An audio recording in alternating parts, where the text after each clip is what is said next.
ખેડૂત પંથ YouTube channel Mahadev agro agency mode પર વતી હું ભરત હડિયા આપ બધા જ ખેડૂત મિત્રોનું હાર્દિક સ્વાગત કરું છું વિડીયોમાં.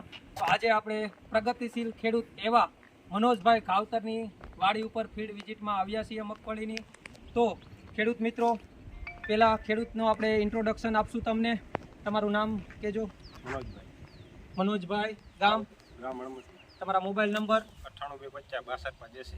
તો ખેડૂત મિત્રો મનોજભાઈએ 39 નંબરની મગફળીની જાત વાવેતર કરેલી છે, જેમાં આપ ઉત્પાદન જોઈ શકો છો. એ જ તમને અમે લાઈવ ખેતરમાંથી બતાવશું કે કેટલું ઉત્પાદન છે, મનોજભાઈએ કઈ રીતની ટ્રીટમેન્ટ આખી કરેલી છે. અને મહાદેવ એગ્રો એજન્સી મોડ પરના અજયભાઈ પણ આપણી સાથે હાજર છે. તો આપણે હમણાં વિઝિટમાં જઈ ફિલ્ડની અને તમને લાઈવ છોડ ખેંચીને બતાવશું અને પછી મનોજભાઈ તેમજ અજયભાઈ સાથે વાતચીત કરશું કઈ રીતની એને ટ્રીટમેન્ટ કરેલી છે. તો ખેડૂત મિત્રો આપણે મગફળીના પ્લોટમાં જઈ અને તમને બતાવીએ લાઈવ.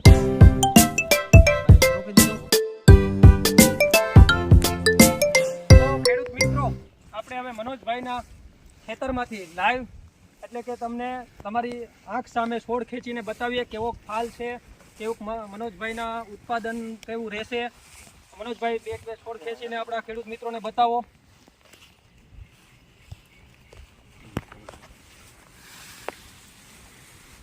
વાહ મનોજભાઈ.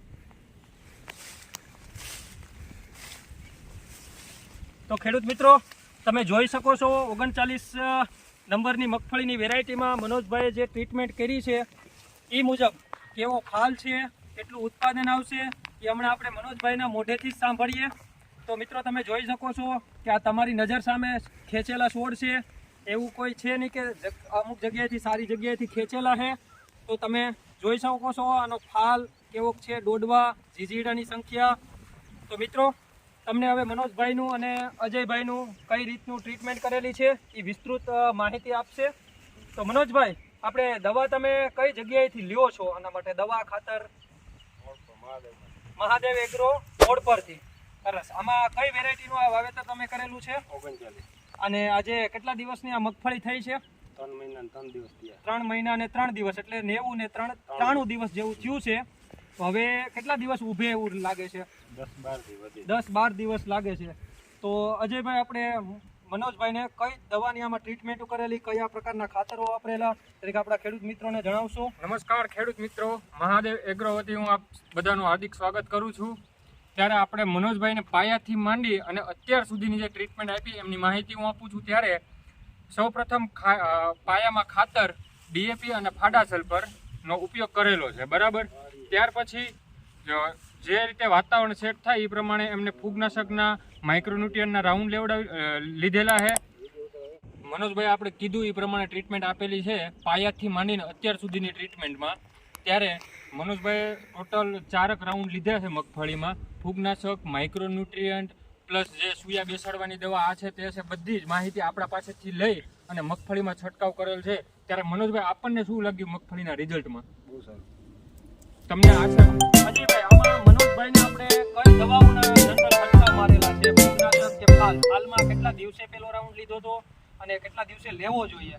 સૌપ્રથમ પહેલો રાઉન્ડ તો મનોજભાઈને માઇક્રોન્યુટ્રિયન્ટ અને ક્રોસિલનો આપેલો હતો, સાથે એક ઇકો એનર્જી આપેલી હતી.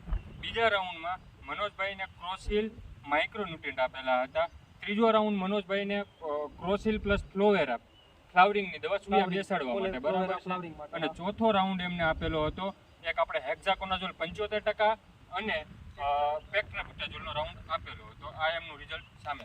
આ ખેડૂત મિત્રો તમે જોઈ શકો છો કે ફૂગનાશકના 3 રાઉન્ડ આવેલા છે.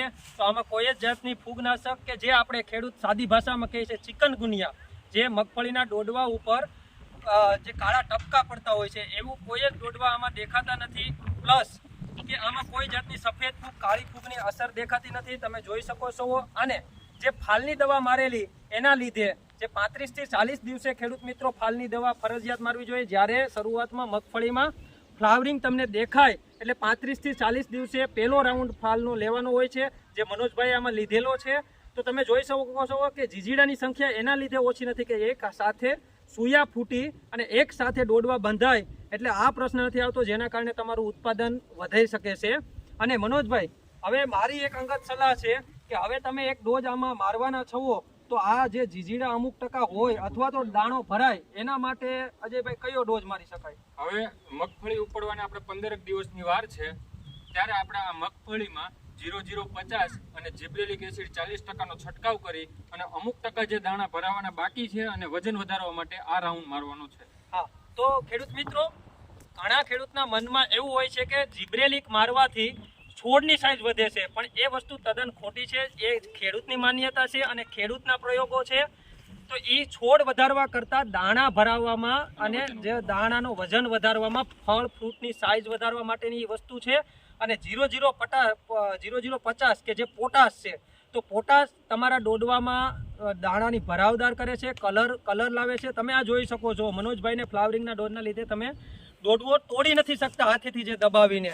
એ આમનું રિઝલ્ટ છે, માઇક્રોન્યુટ્રન્ટનું રિઝલ્ટ છે, જે તમારા ડોડવામાં પોપટા નથી રહેવા દેતું, કે જેથી કરીને ઉત્પાદન વધારી શકાય, વજન વધારી શકાય. ખેડૂતને અત્યારે જનરલી પ્રશ્ન એ હોય છે કે ભાઈ અમારે ડોડવા પોપટા રહી જાય છે. એના માટે ખાસ ખેડૂત મિત્રો આપણે એક નમ્ર અપીલ કરીએ છીએ કે 0050 અને જીબ્રેલિકનો છેલ્લા 15 થી 17 દિવસની વાર હોય ત્યારે જીબ્રેલિક અને 0050નો સ્પ્રે અવશ્ય મારો, જેથી આપણા દોડવાની સંખ્યા એકદમ વધારે થાય, દોડવા મજબૂત થાય અને જે પોપટાની તમારી જે જીજીડાનો પ્રશ્ન છે એ તમારો પ્રશ્ન સોલ્વ થશે. તો મનોજભાઈને આપણે હવે આના પછીનો રાઉન્ડ 1-2 દિવસમાં કે 4 દિવસમાં જ્યારે મનોજભાઈ આમાં છંટકાવ કરશે ત્યારે એ વસ્તુ છંટકાવ કરવાના છે. તો એના લીધે મનોજભાઈને પછી આપણે કેવું ઉત્પાદન રહેશે એ. અને ખેડૂત મિત્રો, આવતા નેક્સ્ટ વિડીયોમાં આપણે બીજા એક પ્રગતિશીલ ખેડૂત એવા બીજા ખેડૂતની વાડીએ વિઝિટ લેશું અને આપને આવું જ રીતે લાઈવ રિઝલ્ટ બતાવશું, કઈ રીતે છે, કયા પ્રકારની દવાઓ છાંટી છે. એ સાથે ખેડૂત પંથ વતી આપ સૌ ખેડૂત મિત્રોનો આભાર. લાઈક, શેર અને સબસ્ક્રાઇબ કરવાનું ભૂલતા નહીં, જેથી ખેડૂત સુધી માહિતી પહોંચાડી શકીએ. આપનો ખેડૂત મિત્રોનો આભાર. ધન્યવાદ મનોજભાઈ.